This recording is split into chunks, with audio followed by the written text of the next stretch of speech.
네, 안녕하세요. 저는 두 번째로 발표를 맡게 된 유현식이라고 합니다. 일단 제 소개를 먼저 말씀을 드리면은 저는 현재 프립이라는 회사에서 iOS 개발자로 일을 하고 있습니다. 네, 제가 이번 두 번째 세션에서 발표를 하게 될 제목은 나의 아키텍처 패턴 일대기라는 좀 약간 거창한 제목으로 얘기를 했는데 사실 좀 소박하긴 해요. 네, 소박해가지고 몇 안 되는 저의 아키텍처 패턴 경험들을 나열을 하면서 장점과 단점 그리고 어떻게 사용했는지 이런 것들에 대해서 짤막하게 소개를 드릴 예정입니다. 여러분들도 아마 코딩을 하면서 사용하고 있는 아키텍처 패턴들이 있을 것 같은데요. 대부분 처음 시작으로는 MVC로 시작을 해서 뭐 MVP도 있고 MVVM도 있고 되게 여러 가지 아키텍처 패턴이 있는데 그 외에도 그 아키텍처 패턴들이 어떤 점이 좋아서 사용을 하고 계신지 생각해 보신 적이 있으신가요? 단순하게 그냥 해보고 싶다 해서 시작을 해본 그런 패턴들도 있을 테고 지금 사용하고 있는 아키텍처 패턴이 되게 불편해서 그런 불편한 점들을 보완하기 위해서 새로운 아키텍처 패턴으로 이동하는 경우도 있을 것 같은데요. 이렇게 저도 경험을 여러분들과 동일하게 경험을 해왔었어요. 기존에 쓰던 아키텍처 패턴들도 있고 새로운 아키텍처 패턴들을 왜 사용하게 됐는지, 그 사용하면서 어떤 점들이 좋았는지 이런 것들을 정리해 보려고 합니다. 제가 사용해본 아키텍처 패턴은 이렇게 보이시는 것처럼 총 3개를 사용을 해봤고요.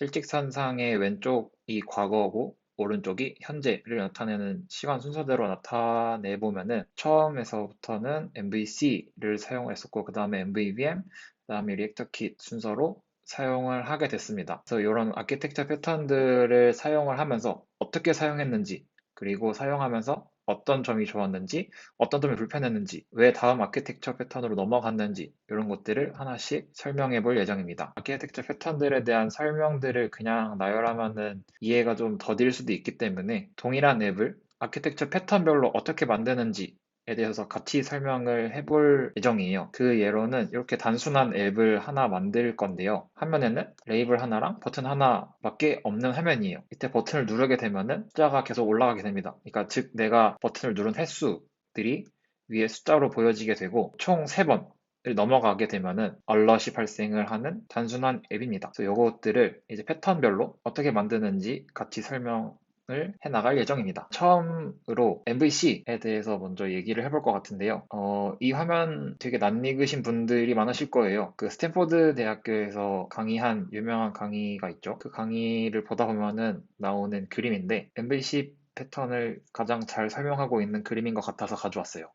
MVC라고 하면은 모델이랑 컨트롤러랑 뷰 역할을 세 가지로 나누게 되고요. 뷰에서 액션을 받으면은 그것들을 컨트롤러에서 처리하게 되고 컨트롤러에서 처리할 때 모델에 대해서 연관이 되어 있으면 그 모델에 대한 데이터를 다 뷰 컨트롤러에서 관장을 하게 되는 아키텍처 패턴이라고 보시면 됩니다. 단순하게 생각하면은 뷰에서 액션을 받아서 뷰 컨트롤러에서 그 액션들을 처리해서 다시 뷰에 보여주는 이런 것들이라고 생각하시면 될 것 같습니다. 그러면은 제가 위에서 좀 전에 보여드린 그 버튼과 레이블이 있는 앱을 MVC 패턴으로 만들게 되면은 이렇게 될 것 같아요. 코드가 좀 많이 나와 있는데 하나씩 해볼게요. 일단 처음으로는 그 뷰 디드 로드에 있는 곳에 이제 버튼에 대한 이벤트를 연동을 할 겁니다. 버튼이 터치업 인사이드 이벤트가 발생을 했을 때 온탭 버튼이라는 함수를 호출을 하게 될 테고 온탭 버튼 함수가 호출이 되면은 제가 보여드린 그 화면처럼 버튼을 누를 때마다 버튼 카운트를 증가시킬 거고 4번 버튼을 눌렀을 때부터는 얼럿을 띄우는 그런 로직을 여기에다 만들었어요. 온탭 버튼이라는 함수에 self.in is under max touch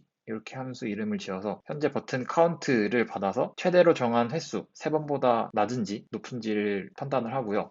3번보다 낮게 되면은 self.increase touch count 함수를 호출해서 현재 터치 카운트를 증가시키고 증가된 터치 카운트를 타이틀 레이블에 보여주는 역할을 합니다. 만약에 지금 현재 터치 카운트가 3번보다 높다 하게 되면은 self.show error alert로 들어가서 밑에 자세하게 적어놓진 않았는데 얼럿을 띄워주는 그런 함수가 호출되게 되죠. 이렇게 단순하게 뷰 컨트롤러에서 정의를 해보았습니다. 네, 이렇게 정의를 했을 때 느꼈던 장점, 뭐 물론 이 화면만 가지고 판단하기에는 되게 어렵긴 하지만 MVC 패턴이라는 것을 가지고 큰 프로젝트를 진행하고 나서 느꼈던 점들 같이 적었는데요. 장점이라고 생각한 것들은 뷰컨에서 모든 로직들을 다 처리를 했어요. 그러다 보니까 좀 간단한 화면들을 만들 때 제가 지금 여기서 보여드리는 이런 예시와 같은 이런 단순한 화면들을 만들 때에는 뷰 컨트롤러의 로직들을 다 넣기 때문에 화면을 이해하는데 되게 시간이 금방 들었어요. 만들기도 쉬웠고, 그리고 모든 역할들이 다 여기 있다 보니까 모든 코드를 다 여기서 넣으면 되기 때문에 만드는 사람 입장에서는 되게 편리했어요. 그렇게 장점들을 느꼈었고, 단점이라고 생각되는 것들이 결국에는 장점에서 느꼈던 것들이 단점으로 돼버렸는데요. 뷰컨의 모든 로직을 처리하는 게 장점이자 단점이라는 생각이 들었습니다. 왜냐하면은 좀 전에 말씀드린 것처럼 작은 화면들에 대해서는 이렇게 만드는 게 되게 편리하긴 한데, 복잡한 화면, 버튼도 여러 개고 뭐 테이블 뷰도 들어가고 뭐 엄청나게 많은 뷰 컴포넌트들이 들어가게 되면은 이벤트들도 되게 많아질 거거든요. 그런 이벤트들을 전부 다 뷰컨에서 모든 로직들을 다 처리하게 되면은 뷰 컨트롤러에서 하는 역할이 되게 많아집니다. 모든 역할들이 다 거기서 하다 보니까 나중에는 코드를 이해하는데 되게 오랜 시간이 걸렸었어요. 모든 로직이 뷰컨에 의존한다는 게 되게 단점으로 느껴졌습니다. 물론 이 MVC 패턴을 사용할 때는 제가 iOS 개발을 시작한 지 얼마 안 된 상황에서 사용했던 패턴들이긴 한데, 경험을 하고 나서 보니까 테스트 코드라는 존재를 알게 되었고, 그때 테스트 코드를 만들려고 생각을 먹었을 때 어떻게 테스트 코드를 작성을 해야 할까라는 생각을 가졌었는데요. 저는 MVC 패턴의 단점으로 느껴졌어요. 제가 처음에 테스트 코드를 배울 때 함수의 인풋 아웃풋이 있어가지고 인풋을 받았을 때 정해진 아웃풋이 잘 나오는가 이런 것들을 테스트를 하는 거였는데, 위에서 만든 코드에 테스트 코드를 적용하려고 하면은 어디에 적용을 해야 되는지 모르겠더라고요. 인풋이 있어야 되고 그거에 따른 예상되는 아웃풋이 있어야 되는데, 여기서 보면은 사용자 이벤트들, 터치 이런 것들에 의존을 해가지고 안에 로직들을 테스트를 어떻게 해야 할까 생각을 해봤는데, 뷰컨에 있는 함수들 중에 is under max touch라는 함수와 increase touch count 이 두 개의 함수들은 테스트 코드를 작성할 수 있을 것 같다는 생각이 들었어요. 왜냐하면은 인풋을 받고 결과도 타입이 정해져 있기 때문에 인풋을 받았을 때 원하는 아웃풋이 나오는가 이런 것들을 테스트할 수 있었을 것 같은데, 좀 더 테스트를 넓게 하기 위해서 사용자 인풋을 제가 3번을 넣을 수 있는 건가? 이런 생각이 들더라고요. 또 이런 show 밑에 show error alert 같은 함수들은 어떻게 테스트를 해야 하는가 좀 막막하긴 했습니다. 왜 이 테스트 코드를 만들기가 막막했는지 생각을 해보면은 아까 위에서 말한 그런 단점들이 결국에는 다시 나타나게 되는데요. 모든 로직들이 뷰 컨트롤러 의존적이기 때문에 테스트 코드를 만들기 어렵다라는 결론을 스스로 내렸었어요. 그래가지고 이런 단점들이 너무나도 크게 저에게 와닿아가지고 다른 아키텍처 패턴을 사용을 해보자라는 생각이 들었었습니다. 그래서 다음으로 사용해봤던 패턴은 MVVM 패턴이었어요. 일단 요걸 넘어오기까지는 MVC의 단점이 너무 커서 다음으로 넘어가 보자라는 생각이 들어서 MVVM으로 넘어오게 됐습니다. 먼저 MVVM에 대해서 설명을 하기 위해서 위키에다 검색을 해봤는데, 위키에선 이렇게 나와 있더라고요. MVVM은 GUI 코드로 구현하는 그래픽 사용자 인터페이스, 뷰죠. 의 개발을 비즈니스 로직 또는 백엔드 로직으로부터 분리시켜서 뷰가 어느 특정한 모델 플랫폼에 종속되지 않도록 해준다 라고 나와 있는데, 처음에는 이게 무슨 말인가 싶었어요. 그래서 좀 공부를 해보니까 저 스스로 이거를 해석을 해보면은 MVC에서 느꼈던 단점이었죠. 모든 로직이 뷰컨에 의존한다는 것을 뷰 모델이 해결해준다 라고 해석을 했습니다. MVC에서 불편했던 점들, 모든 로직이 뷰 컨트롤러 안에 들어가 있어서 테스트 코드도 만들기도 어렵고 볼륨이 커지게 되다 보면은 뷰컨의 무게가 너무 커진다, 이런 단점들을 뷰 모델이라는 애를 만들어서 거기에 로직들을 분리시켜서 넣어놓고 뷰컨에서는 상대적으로 그러면 무게가 줄어들겠죠? 이런 느낌으로 해석을 했었습니다. 그래서 밑에 그림을 보게 되면은 뷰와 뷰 모델은 사이에서는 데이터 바인딩이라는 것으로 서로를 연결을 하고 뷰 모델에서 로직을 처리하게 되고, 그리고 뷰 모델에서 모델들을 이제 막 가지고 노는 이런 느낌으로 해석을 했었습니다. 위에서 MVC에서 만들었던 그런 앱을 똑같이 MVVM으로 만들어 볼 건데요. 여기에서부터는 저는 RX를 사용을 할 겁니다. 이제 전제로 RX를 사용을 한다를 깔고 갈 건데요. 이 뒤부터는 아마 RX를 사용해서 코드를 만드는 것을 전제로 할 겁니다. RX를 가지고 뷰 모델을 먼저 만들어 볼게요. 네, 일단은 이렇게 보이실 것 같은데요. 뷰 모델이라는 클래스를 하나를 정의를 했는데, 거기에 인풋과 아웃풋이라는 구조체를 먼저 정의를 했어요. 아까 위에서 만들었던 앱에서 인풋과 아웃풋을 추상화를 시켜놓는 거예요. 인풋이라고 하면 사용자로부터 입력을 받는 것이라고 생각하시면 되고요. 아웃풋은 로직들을 처리해가지고 앱에서 사용자한테 보여줘야 될 것이라고 생각하면 됩니다. 그것들을 따로따로 추상화를 해서 정의를 한 거라고 보시면 됩니다. 인풋이라는 스트럭처 안에는 탭 버튼이라는 변수가 있고 퍼블리시 서브젝트로 받게 됩니다. 탭 이벤트를 여기로 받겠다 라고 정의를 한 거고요. 아웃풋 구조체를 보게 되면은 앱에서 사용자한테 보여줘야 될 것이라고 했죠. 그 사용자한테 보여줘야 될 것을 나열을 해보면은 터치 카운트, 사용자가 지금 몇 번 터치했는지 그 레이블에 보여줘야 되는 숫자, 그걸 하나를 정의를 했고요. 그리고 터치 횟수가 그러니까 3회를 넘었을 때, 4회부터 됐을 때는 에러 얼럿을 띄워줘야 되니까 그 얼럿을 띄워줘야 하는 아웃풋을 하나를 정의를 해서 총 2개의 아웃풋과 하나의 인풋을 정의를 했습니다.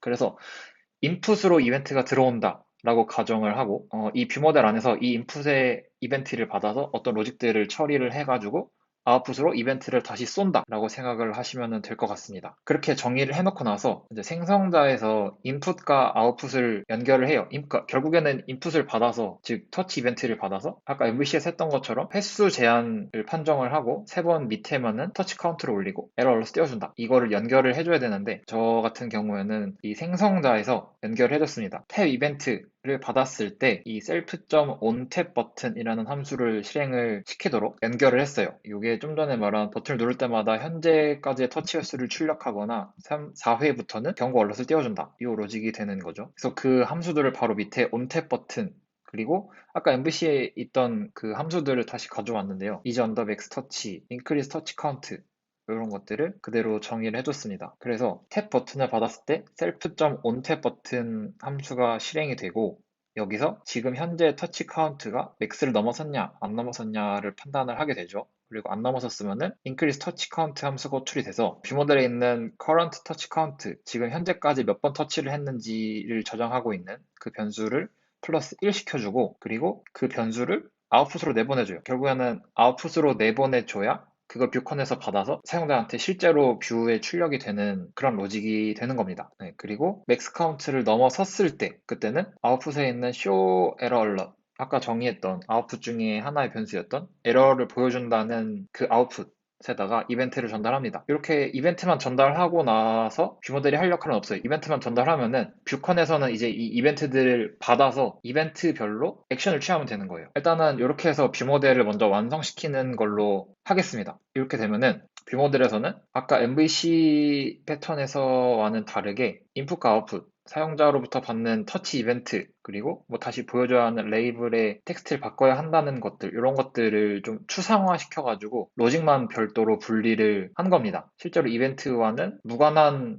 클래스가 되는 거죠. 의존성이 사라지게 되는 겁니다. 뷰컨과는 독립된 로직을 뷰 모델에 만들었는데 그러면은 이 뷰 모델을 뷰컨에 어떻게 연결해야 하냐? 아까 그림에서 잠깐 봤을 때는 뷰 컨트롤러와 뷰 모델은 데이터 바인딩이라는 단어를 사용을 해서 연동을 한다고 했었는데 한번 연동을 해볼게요. 일단 뷰컨은 이렇게 연동을 하게 되는데 bind view model이라는 함수를 하나 만들어 가지고 여기서 연동을 하도록 하겠습니다. 저희가 연동시켜줘야 될 것은 뷰 모델에 인풋과 아웃풋만 연동을 해주면 됩니다. 인풋에서는 여기 위에 보이는 것처럼 버튼 탭 이벤트를 인풋으로 받는 게 하나가 있는 거고 아웃풋에서는 사용자한테 레이블 텍스트를 인크리즈 시켜서 보여줘야 되는 것 하나랑 그리고 경고 얼럿을 띄워줘야 되는 아웃풋 하나. 그래서 총 2개의 아웃풋과 하나의 인풋을 바인딩 시켜주면 되는 건데요. 여기 적혀 있는 거는 이제 Rx에서 이제 탭 이벤트를 받을 수가 있어요. 버튼.rx 탭 이러면은 버튼이 발생할 때마다 Rx로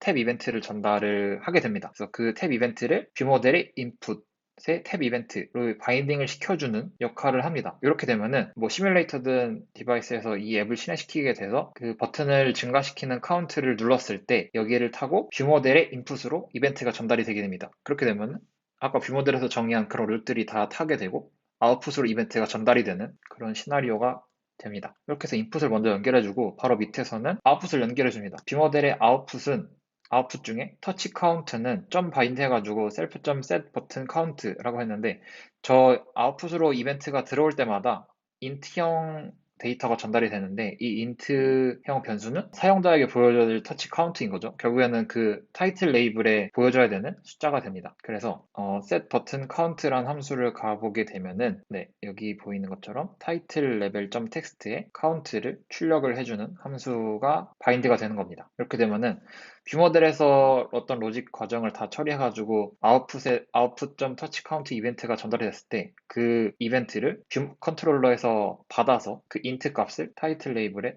출력을 해주는 그런 플로우로 가게 됩니다. 그리고 바로 다음으로는 아웃풋에 있는 show error alert 이벤트도 마찬가지로 바인딩을 시켜주게 되는데요. 저 show error alert의 이벤트를 받았을 때는 뷰컨에서는 사용자한테 경고 에러서 알럿을 띄워주면 되는 그런 함수를 연동시켜주기만 하면 됩니다. 이렇게 하면은 그 로직만 별도로 분리된 뷰 모델이 따로 만들어지고 그 뷰 모델을 뷰 컨트롤러에서 바인딩 시켜주는 데이터 바인딩을 시켜주는 것까지 해서 MVVM 패턴으로 동일한 앱을 만들어 봤습니다.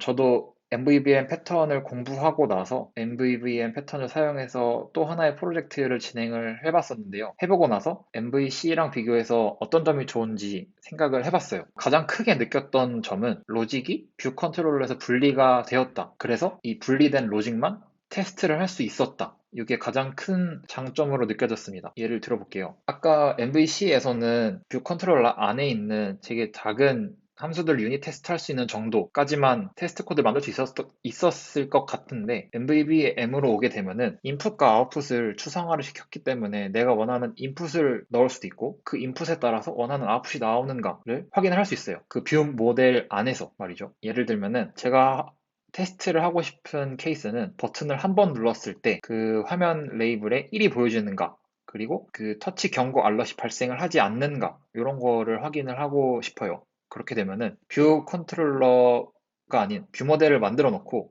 거기 인풋 아웃풋을 저희가 정의를 했었잖아요. 거기에 버튼을 한 번 눌렀을 경우이기 때문에 input.탭 버튼에 이벤트를 하나를 전송을 해요. 이게 실제 앱에서는 터치를 한 번 하는 거죠. 그렇게 전송을 했을 때 아웃풋 정의했던 두 가지 변수가 있었죠. 거기에 터치 카운트에는 1이 전달이 되는가. 한 번 눌렀기 때문에 내가 버튼 누른 횟수가 터치 카운트에 전달이 되겠죠. 그래서 1이 전달이 되는가를 확인을 하게 되는 거고, 그리고 최대 터치 횟수 3회를 넘지 않았기 때문에 경고 얼럿이 발생을 하지 않겠죠. 그래서 아웃풋의 show error alert에 이벤트가 발생을 하지 않는가 요거를 확인을 할 수 있는 겁니다.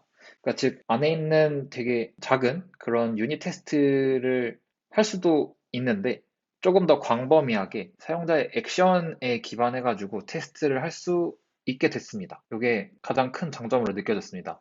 한 가지만 더 예를 들게 되면은 아까는 한 번 눌렀을 경우를 테스트했는데 이번엔 네 번 눌렀을 경우를 테스트를 해보는 겁니다. 네 번 눌렀을 경우에 레이블이 3이 보여지는가 그리고 최대 터치 경고가 보이는가 요거를 확인하고 싶어요. 당연히 최대 터치 횟수는 3회이기 때문에 4회부터는 그 터치 카운트가 올라가지 않고 알럿이 뜨는 거니까 이 경우를 확인을 해보고 싶은 겁니다. 마찬가지로 버튼을 네 번 눌렀을 경우는 어떻게 할 것인가 그 뷰 모델의 인풋에 탭 버튼의 이벤트를 네 번을 전송하는 거죠. 그러면은 사용자가 네 번의 터치를 입력했다와 같은 경우로 볼 수 있는 겁니다.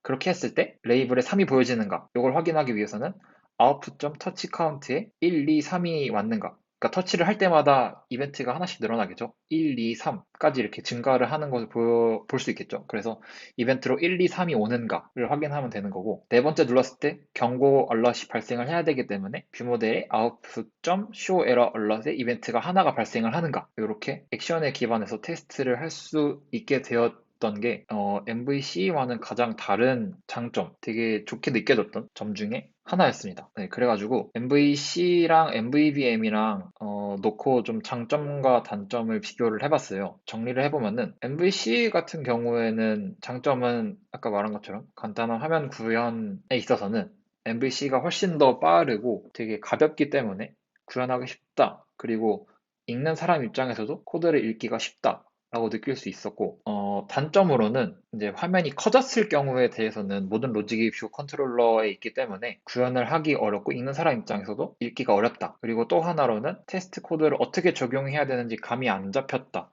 이런 것들이 있었고요. MVVM으로 넘어와서 생각을 해보면은 MVVM의 장점으로는 가장 크게 느껴졌던 건 좀 전에 말씀드렸던 것처럼 화면과 독립된 로직을 처리하는 뷰 모델이 생겨났다. 이게 가장 큰 장점이었고요. 그리고 그 뷰 모델만 저희가 원하는 대로 요리를 하면서 테스트를 할 수 있게 되었다를 장점으로 생각을 하게 되었습니다. 그리고 나서 MVVM의 단점이 뭔가를 생각해 봤는데 제가 MVVM을 설명드리면서 사용했던 것 중에 RX가 있었는데요. 이 RX를 익히는 것조차부터가 조금 시간이 오래 걸렸어요. 러닝 커브가 있다 보니까 이거를 익히는데 시간이 좀 오래 걸렸었고, MVVM 같은 경우에는 하나의 화면을 만드는 데 있어도 뷰컨, 그리고 추가적으로 뷰 모델, 이런 것들도 다 필요하게 되다 보니까 간단한 화면을 만드는 데는 오히려 MVC보다는 많이 복잡한 보일러플레이트 코드가 생긴다. 이런 점들이 네, 단점으로 느껴졌습니다. 그렇게 해가지고 일단 두 개의 패턴을 간단하게 맛을 봤는데요. 이렇게 해가지고 제가 겪어봤던 아키텍처 패턴들에 대해서 좀 간단하게 설명을 드렸었는데요. 그리고 장점과 단점들도 같이 설명을 드렸었는데, 아직도 제가 경험해보지 못한 패턴들은 너무나도 많은 것 같아요. 뭐, 바이퍼도 있고, 립스도 있고, 뭐 되게 여러 가지 패턴들이 있는데, 경험해야 할 패턴들은 많은데, 지금까지 패턴을 경험해본 결과, 새로운 패턴을 경험해보는 것도 좋은데, 각 패턴마다 장단점을 잘 파악해가지고, 그 프로젝트에 맞는 적합한 그런 패턴들을 사용을 하는 게 더 중요하다는 생각을 얻었어요. 무조건 막 새로운 패턴이 나왔으니까 이게 더 좋을 것이다 라는 생각보다는, 새로운 기술이 나왔으니까 사용해보는 건 좋은데 사용해봐서 어떤 점이 좋은지 어떤 점이 안 좋은지를 정확하게 파악을 하고 그 패턴을 지금 본인이 사용하고 있는 프로젝트에 도입을 해도 되는가, 이런 결단을 내리는 게 좀 더 중요하다는 결론을 스스로 얻게 되었습니다. 네, 이렇게 해가지고 제가 경험했던 이런 아키텍처 패턴들 일대기를 설명을 드렸습니다. 네, 이렇게 해서 저는 발표를 마치도록 하겠습니다. 감사합니다.